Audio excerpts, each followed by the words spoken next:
Merci, Monsieur le Président de l'Assemblée nationale. Honorable député, ñu ngi leen di nuyu di leen ziar yéen ñëpp di am mbégte teew fii ci ndaje bi xam naa ni ñu tënkee affaire bi laaj yi nag benn laaj bu nekk dafa laxas laaj yu bëree bëri xam ndax temps bi dina ko permettre mais dinaa jox kàddu gi d'abord monsieur le ministre des Finances moom lu mu tontu. Ensuite, monsieur le ministre de l'économie, moi, je suis tontu, man ma doog a tëj bu soobee yàlla. Monsieur le ministre des Finances, vous avez la parole.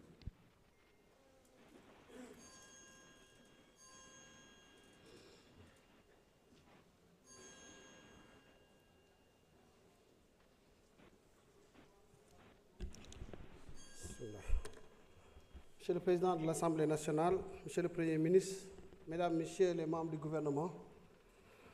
Mesdames, Messieurs, honorables députés. Ni ko Premier ministre waxee léegi rek question yi dafa dugalante waaye mën naa ci dégg discussion avec le Fonds monétaire fan lañ ci toll à quand un nouveau programme, la dette publique, son ampleur,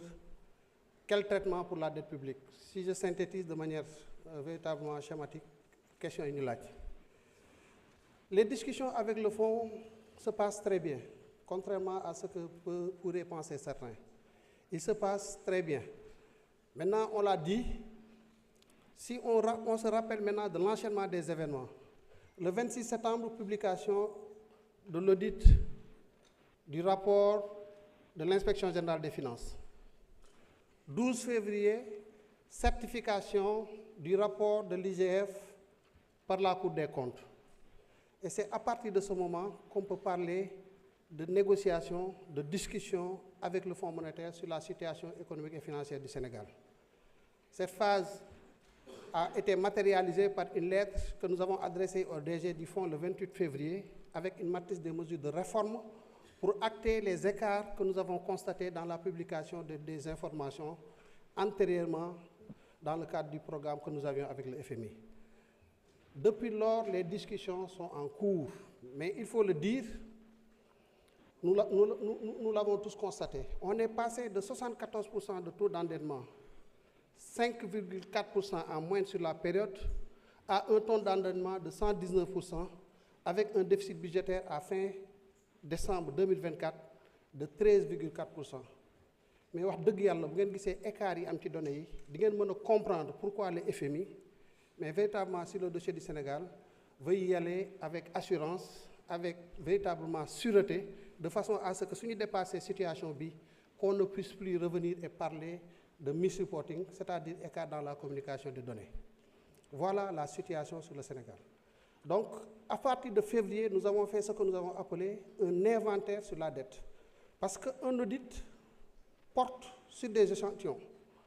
Maintenant, si vous avez des échantillons, le problème est que ce que vous faites, c'est sur la table, je fais un inventaire pour avoir la situation exacte des statistiques de nos finances publiques. Moi, je vous un rapport Mazars. Donc, tout ce travail qui a été fait, IGF, Cour des comptes, Mazars, c'est un travail complémentaire. Mazars est venu boucler la boucle en nous donnant la situation exacte sur la dette publique et sur les statistiques des finances publiques de manière générale. Nous avons avec le fonds,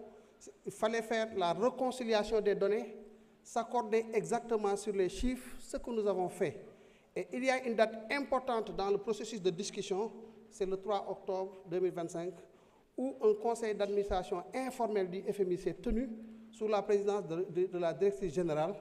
Et à l'occasion de ce conseil informel, le FMI a implicitement accordé une dérogation au Sénégal, c'est-à-dire qu'il ne va pas demander le remboursement de la dette contractée, et a donné go aux équipes du fonds et à celles du Sénégal de pouvoir commencer les discussions sur un nouveau programme. Discussion yi commencé au mois d'octobre mi continuer. La situation bu jafé bobu taxna lu ci nek dañ koy tek sur la table discuter ci waxtan ci ba djubo. Biñ fi ñëwé je pense que c'était du 22 octobre au 6 novembre, on a discuté, nous avons suffisamment d'informations, notamment dans le cadre de l'analyse de viabilité de la dette, pour que si nous avons des informations, nous avons façon de ñu mun ñu wax comme ñun conclusion bi ñu aboutir ñoom ci ban conclusion la ñu aboutir waaye li ma leen mën a wax lenn fi lu leer fii mooy waxtaan ak le FMI se passe très bien aujourd'hui ñu ngi ci discussion yu sereine am na nag lu ci am ci côté situation de la dette et j'en profite pour répondre à la problématique de la dette posée par l'honorable député Sonko bu wax sur la viabilité de la dette analyse de viabilité de la dette mooy comme kenn ku nekk fii boo buggee lebi dañ taxaw ne la ah yow li ngay leb foo ko teg est-ce que am nga capacité remboursement loolu foofu la ñu toll daanaka su ma koy simplifier rek loolu mooy analyse de viabilité de la dette est-ce que yow war nañ laa mën a lebal montant bi nga soxla est-ce que bu ñu la lebalee nekk bor boobu bu nekk lu lay suuxal fi ñu ci toll nag ci discussion boobu mooy ala kulli xaalis te loolu ñun ñoo ko njëkk a wax mooy la situation de la dette publique du Sénégal est une situation préoccupante au regard des statistiques 119%. bu ñu xoolee critères yi il y a des critères de solvabilité et des critères de liquidité sur les critères de solvabilité le Sénégal ne pose pas fondamentalement de problème mais sur les critères de liquidité maanaam at mu jot li ñuy soxla ci financement bu ñu ko xoolee en moyenne day toll ci 6 000 milliards 6 000 milliards boo jëlee déficit budgétaire jël remboursement de capital et les autres opérations de trésorerie mais loolu c'est un montant élevé le FMI moom jàpp ne loolu ñun mënuñ ko assurer financement boobu mënuñ ko assurer d'année en année sur l'horizon de l'analyse de viabilité de la dette ñun nous estimons que c'est possible en 2025 le besoin était de 5 700 milliards xool leen le plan de financement tel que nous le déroulons de la façon la plus sereine léegi nag am na benn donnée bu ci rax mooy lan mooy que ne la situation de notre dette le Sénégal a été souvent dégradé par les agences de notation soit c'est dans la difficulté qu'on reconnaît les bonnes initiatives et c'est dans la difficulté qu'on reconnaît les hommes et nous estimons que c'est dans ces difficultés-là qu'il nous faut trouver au très fond de nous les solutions à ces problématiques-là et c'est ce que nous sommes en train de faire moment bi may wax ak yéen ni lu guddal waxtaan bi mooy ne on a présenté au fond une stratégie de gestion active de la dette mooy ne dette bi 6 000 milliards la am nañ ay opérations yoo xam ne dinañu permettre ci pic de remboursement yi ñu xool sources yi nekk des sources problématiques yépp ñu proposer un refinancement des conditions meilleures une maturité plus longue bu ñu remplacer dettes yooyu par des dettes avec des conditions plus acceptables une maturité plus longue on dégage de l'espace budgétaire et ça nous l'avons fait en 2025 sur la dette bancaire locale nous avons pu traiter 585 milliards au mois où je vous parle adossés aux 3 APE appel public à l'épargne yu am nous allons vers un 4e APE et avec cet APE-là nous arriverons dans le processus justement de gestion active de la dette à dégager une marge budgétaire de plus de 500 milliards de francs rien que sur 2025 donc si nous disons que nous pouvons le réitérer sur la dette bancaire, sur la dette extérieure, c'est parce que nous pouvons le faire. Nous avons à ce jour identifié toutes les sources de la dette qui vont poser problème dans l'horizon de l'AVD. Et les opérations sont là, bien identifiées, et ci loolu lañ nekk.